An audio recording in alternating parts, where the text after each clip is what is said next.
নিসফু শাবান, ওই ভাগ্য রজনী। রব্বে করিম এই রজনীকে সবচেয়ে নিয়ামতপূর্ণ করেছেন। আয়েশা সিদ্দিকা থেকে মারবি হাদিস বলছি, ইবনে মাজার মধ্যে এসেছে, ইমাম জওজি, ইমাম তাবরানী, অনেকে দিগার উলামায়ে কেরাম আকাবিরিনা বর্ণনা করেছেন। হাযা হাদিসুন সাগীর। হুজুরে পাক ওই রাত্রিতে এমন ভাবে নামাজ পড়ছেন, আয়েশা সিদ্দিকা ভয় পেয়ে গেলেন, ভাবছেন হুজুরে আমার পেয়ারা নবী কি ইন্তেকাল করলেন কিনা। দৌড়াই গেলেন, কনিষ্ঠ আঙ্গুল ধরলেন, পায়ের কানে আঙ্গুল ধরে একটু নাড়া দিলেন। নবীজি উঠলেন, সালাম ফিরে বলে, আয়েশা কেন ধরেছো? আয়েশা সিদ্দিকা বলছেন, ইয়া রাসূলুল্লাহ ভয় পেয়েছিলাম, ভেবেছি আপনি কোনোভাবে কোনো কিছু হলো কিনা। বলে না, একটা রাত্রি আজকে চলছে, যে রাত্রিতে আমার পেয়ারা নবী বলছেন, যে রাত্রিতে প্রথম আসমানে এসে রব্বে করিম বলেন, ও বান্দা কেউ কি আছিস, আজকে আমার থেকে ক্ষমা নিবি, আমার কাছ থেকে রিজিক নিবি, হায়াত নিবি, সন্তান নাই সন্তান নিবি, নেক স্ত্রী নিবি, নেক স্বামী নিবি, নেক রিজিক নিবি। রিজিক শুধু খাবার না, রিজিক হলো আল্লাহর কাছে যে চাওয়ার তৌফিক, তওবাতুন নসুহার তৌফিক, সে তৌফিক নিবি। সুবহানাল্লাহ পড়বেন না? কোনটা চাস, কি চাস? আগামী 1 বছর ভাগ্য নির্ধারণ ওই কিসমতে রব্বে করিম লিখে দেয়। কুন ফায়াকুন, ইজা আরাদা শাইআন ইয়াকুল লাহু কুন ফায়াকুন। ওটা তো নির্ধারণ হয়ে গিয়েছে, আল্লাহ যা বলেছেন ওটা তো কলম লহে মাহফুজে লেখা হয়ে গিয়েছে, কলম তো মেরে দিয়েছেন। কিন্তু তকদির পাল্টানোর জন্য এই রজনীটা রব্বে করিম শাবান মাসে পাঠান। এজন্য নবী বলেছেন এটা আমার মাস, উম্মতের মাস, মানে উম্মতের ভাগ্য রজনীর জন্য নবী বলেন এটা আমার মাস। সুবহানাল্লাহ। আমাকে বলেন আল্লাহর রহমত এই জায়গায় আছেন কি নাই? আওয়াজ এই আওয়াজে মাইন আরো জোরে বলতে হবে। এই স্থানে, এই জায়গায়, যে জায়গায় বসে আছেন, যেখানে পাড়া দিয়েছেন, আপনার মাথার উপরে ডানে বামে আল্লাহর রহমত আছে কি নাই? জুবান দিয়ে নয়, তাসদিকু বিল কলব, অন্তর থেকে বলুন। আমাকে খুশি করার জন্য না, রব্বে করিমকে খুশি করার জন্য বলুন।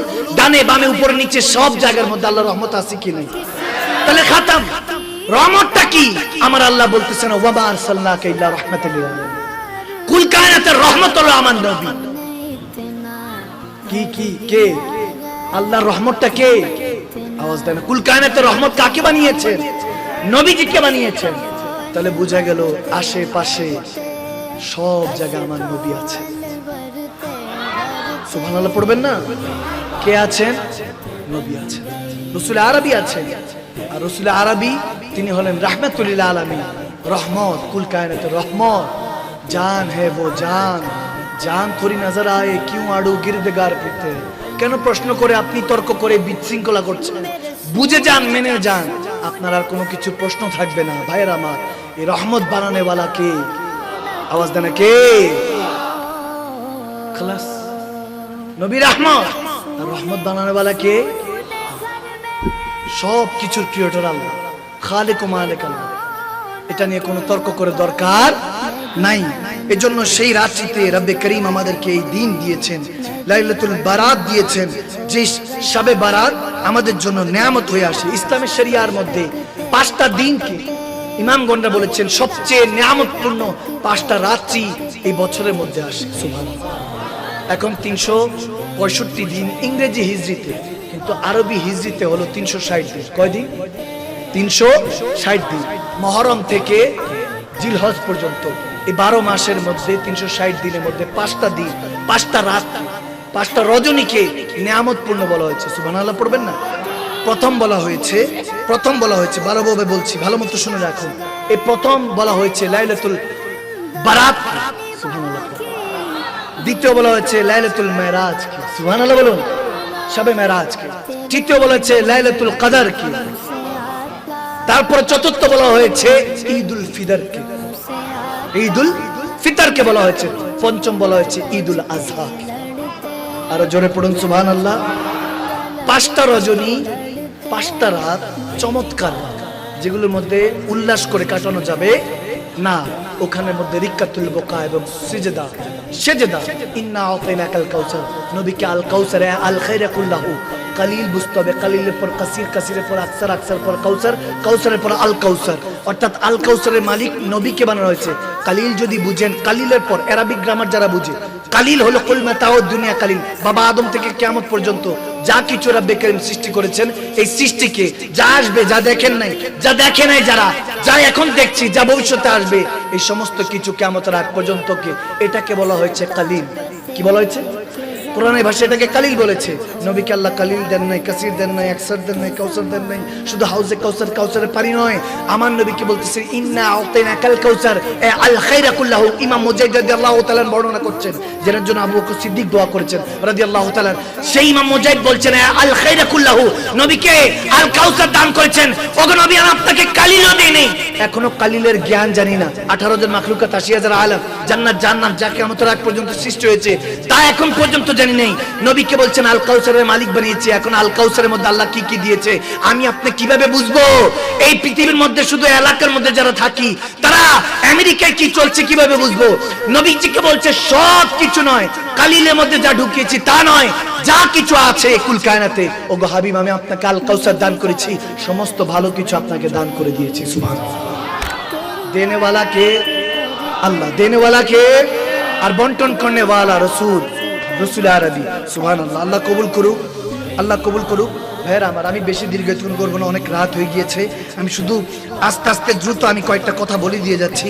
আস্তে ইকরামা রাদিয়াল্লাহু তাআলা থেকে বর্ণিত যে এই দিনে ইকরামা রাদিয়াল্লাহু তাআলা আমার নবী সাহাবা, তিনি বলছেন যে এই দিনে তাফসীরে মারিফুল কোরআনের মধ্যে এই হাদিসগুলি বর্ণনা হয়েছে, তাফসীরের মধ্যে করেছেন।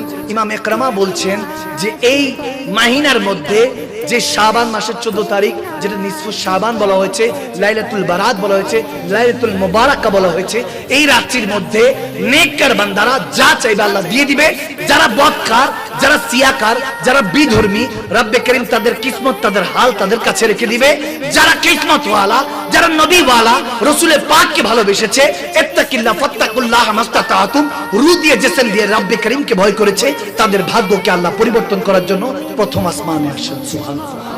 আরো জোরে সুবহানাল্লাহ পড়ুন, আরো মহব্বতে পড়ুন। এই একই ব্যক্তি একই বিষয় তাফসীরে মাজারির মধ্যে, রুহুল মাআনির মধ্যে, রুহুল বয়ানের মধ্যে পেয়ে যাবেন। আমি খুব দ্রুত পড়ছি। হযরত মুআজ ইবনে জাবাল রাদিয়াল্লাহু তাআলা থেকে বর্ণিত যে রাসূল পাক আলাইহিস সালাতু সালাম, আমার প্যারা নবী বলেছেন যে এই শাবান মাসে রাত্রির মধ্যবর্তীতে মাখলুকাতের দিকে রহমতের দৃষ্টি দেন রব্বুল আলামিন। সুবহানাল্লাহ। মুশরিক ও বিদ্বেষী পোষণকারী ছাড়া সবাইকে রব্বে করিম ক্ষমা করে দেন। আরো জোরে পড়ুন। সহিহ ইবনে হিব্বানের মধ্যে হাদিসটা বলা হয়েছে 5665 এর মধ্যে। হযরত আউফ বিন মালিক রাদিয়াল্লাহু তাআলা থেকে বর্ণিত যে তিনি বলছেন, খুযাইমা হযরত আবু বকর রাদিয়াল্লাহু তাআলা থেকে বর্ণনা করছেন, এবং আবু মুসা আশআরী রাদিয়াল্লাহু তাআলা থেকে এই হাদিসটা মারবি হয়েছে। সুনান ইবনে মাজাতে এবং সহিহ রাজিনের মধ্যে, সহিহ ইবনে খুযাইমার মধ্যে, কিতাবুত তাওহীদের মধ্যে 136তম পৃষ্ঠার মধ্যে এই হাদিস খানা রব্বে করিম বর্ণনা করেছেন রাসূল আরবির মাধ্যমে। সুবহানাল্লাহ। হযরত আবু সালেহ রাদিয়াল্লাহু তাআলা থেকে বর্ণিত যে এই রাত্রির মধ্যে মাখলুকাতের দিকে রব্বে করিম প্রতিদিন দৃষ্টিতে, রহমতের দৃষ্টিতে, ওই মুহূর্তে শাবান মাসের ওই মধ্যরাত্রিতে রাহমাতুল আলামিন বলছেন রব্বুল আলামিন গভীরভাবে মুমিনের দৃষ্টিতে, মুমিনের কলবে, মুমিনের সোচের মধ্যে, মুমিনের আখলাকের মধ্যে, মুমিনের চাওয়া পাওয়ার মধ্যে, মুমিনের হায়াতের মধ্যে, মুমিনের চাওয়া থেকে পাওয়া, মুমিনের জন্ম থেকে মৃত্যুর আগ পর্যন্ত কি কি আছে নির্ধারণ করার জন্য রব্বে করিম গভীরভাবে রহমতের দৃষ্টি নিয়ে তাকান। সুবহানাল্লাহ। রহমতের দৃষ্টি নিয়ে তাকান আর ক্ষমা করতে থাকেন কাফেরদের দিকে। আবার তাকিয়ে কোনো সুযোগ থাকবে না হিংসুকদের, হিংসা পরিত্যাগ ছাড়া ক্ষমা করবেন না, এটা রব্বে করিম জানিয়ে দেন। কিতাবুস সুন্নাহর মধ্যে এই হাদিসখানা বর্ণিত আছে। সুবহানাল্লাহ পড়ুন। আমি বারবার বলে দিয়ে যাচ্ছি, আপনি মিলিয়ে নেবেন। তিরমিজি শরীফে হাদিস আছে, অনেক কিছু বলার, অনেক বড় বড় বিষয় নিয়ে আসছিলাম, কিন্তু আমি এটা বারবার বলতে গেলে অনেক রাত হয়ে যাবে। এজন্য আমি শুধু ছোট্ট করে এই কয়েকটা রেফারেন্স দিলাম। এবার আসুন যে শবে বরাত কিংবা লাইলাতুল নিসফু শাবান কিংবা লাইলাতুল মুবারাকা, এই 14 শাবানের যে সারা দিন আমরা কিভাবে কাটাবো, আমলগুলি জানার দরকার আছে কি নাই? করণীয় কি জানার দরকার আছে কি নাই? আওয়াজ দেন, দরকার আছে কি নাই? আপনি হালুয়া রুটি করেন, গোশত রুটি করেন, কোনো সমস্যা নেই। খাবার খাওয়ানো সুন্নত, এটা আরো বেশি বেশি করবেন, এটা মুসলিম সংস্কৃতি। আওয়াজ দেন, ঠিক না? খাবার খাওয়ানো সুন্নত। খাবার তো ডেইলি রান্না করা হয়, বিয়ের জন্য রান্না করা হয়, মেজবানের জন্য রান্না করা হয়, কেউ জন্মদিন হলে তার জন্য রান্না করা হয়, কিন্তু এক একটা নিসবত এক এক রকম, ঠিক কি না? আজকে তবরক রান্না হয়েছে নিশ্চয়ই কোরআন সুন্নাহ মাহফিল, এখানে নিসবত আলাদা। আওয়াজ দিচ্ছে না কেন মুসলমান? আর জোরে বলুন না। তো আলাদা থাকে, ওই বিষয়গুলি জানতে হবে। শবে বরাতের করণীয় আমলগুলি ছোট্ট করে আমি বলে দিয়ে যাচ্ছি, নফল নামাজ পড়বেন বেশি বেশি করে, মসজিদে প্রবেশ করবেন, মসজিদে সবার আগে যাওয়ার চেষ্টা করবেন, সবার পরে আসার চেষ্টা করবেন, যাবেন আগে আসবেন পরে।